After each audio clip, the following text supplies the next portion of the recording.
Hey crafters, welcome back to She's Crafty Paperworks. If you're new here, my name is Jen, and I am thrilled to share with you my latest project, baby shower cards. These cards are for a special gift for my son's girlfriend, and I can't wait to show you what I've created. It's been a while since I created cards for this occasion, so I'm excited to dive in with some new dies that I just picked up. So let's get crafting.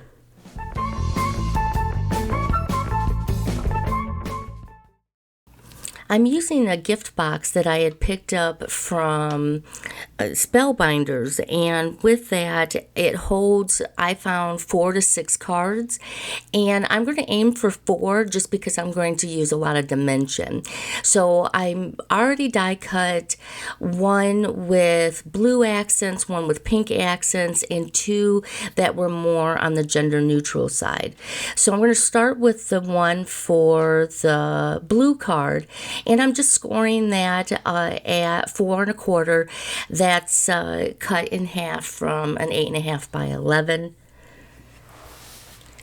And all of this cardstock that I'm using, unless I mention otherwise, is going to be from Concord and Ninth.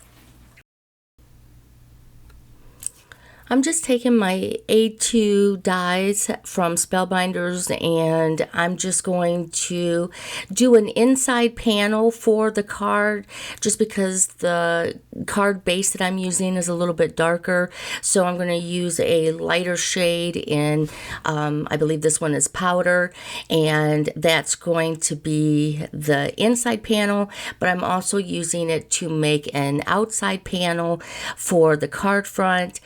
And what I'm going to do now is just run it through an embossing folder of clouds. The die set comes with a cloud maker, but I'm going to use for this first card the cloud tunnel die set that also comes from Spellbinders. I'm using the matching inks from Concord and Ninth in Harbor to go around and add just a little bit more depth around the edges of the clouds. Once it's dry, it fades back a little bit, but that's perfect for the dimension that I was looking for. Now, the next thing I want to do is go through and lay down my glue, but I'm not getting too close to the inner part of the cloud, and that's because I want to tuck elements into, particularly the stork, behind it.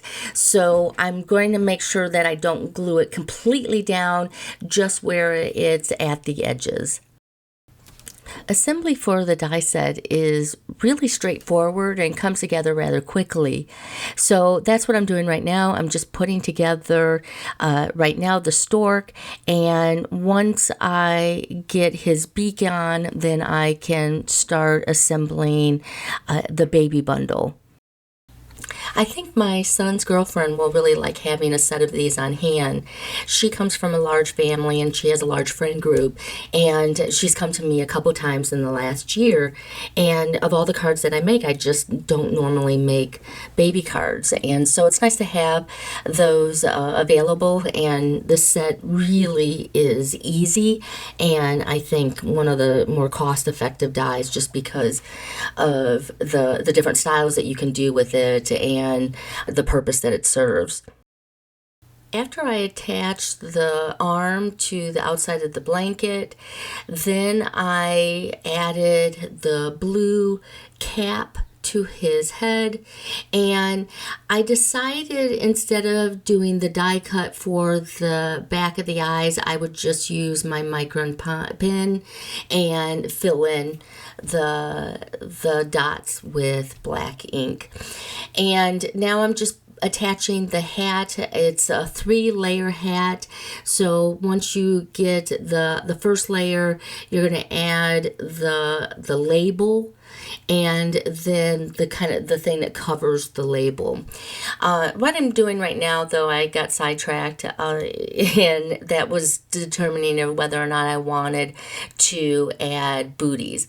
I opted against it, and like I said, just doing attaching the cap. For the last part of assembly, I'm just adding the rosy cheeks to the baby and the stork, and I'm filling in the knot for the bundle. I opted to go with a banner sentiment.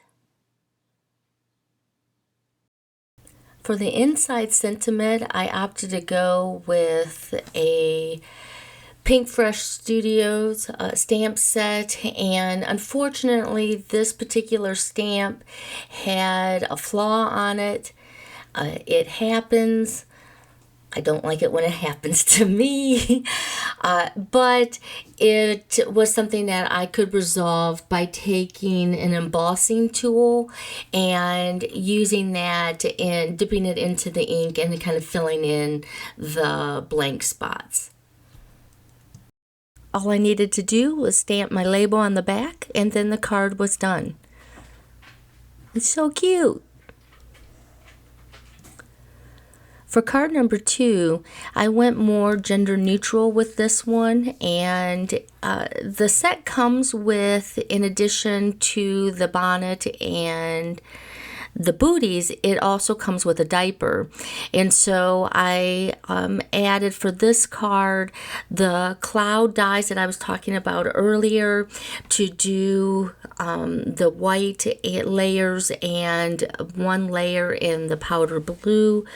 And then the sentiment comes from Amazon, and the stars also, by the way, come with the die set. So this one also, in addition to the yellow stars, has the stars from a embossing folder, and it has a little bit of glitter, a little bit of a shimmer spray on the midnight blue. Card number 3 uses pink lemonade and ballet slippers from Concord and Ninth, and then it's propped up on a nesting die from Spellbinders with glossy cardstock from scrapbook.com. The sentiment is a better press. I use craft foam to prop up the focal point. Of all the cards, I think card number 4 might be my favorite, and part of that has to do with its retro feel. And I was trying to think what was doing it. Was the yellow stars creating the pattern in line with the stork?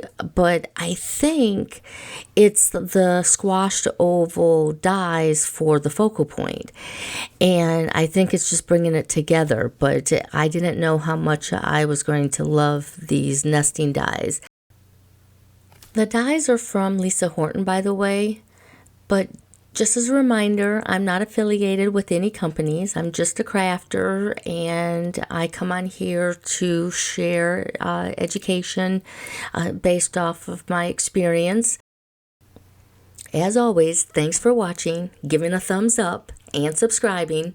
Have a wonderful week, and I'll see you next week for more content.